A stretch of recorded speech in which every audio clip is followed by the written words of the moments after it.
आज बनवणार आहोत मुगाच्या डाळीचं वाटपाचं वरण. तर कसं बनवायचं चला बघूया. ही मुगाची डाळ मी कुकरला 3 शिट्यामध्ये शिजवून घेतली आहे. शिजवताना मी त्यात हळद, मीठ, थोडं तेल आणि टॅमॅटो कापून टाकलं आहे. डाळ चांगली घोटून घेते. तेल, कढीपत्ता आणि लसूण ठेचलेला, डाळी, जिरं, हिंग, हळद, घोटलेली डाळ,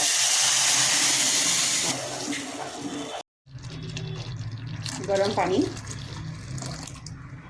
डाळीला उकळी आली आहे. ओलं खोबऱ्याचं वाटण घालून घेते.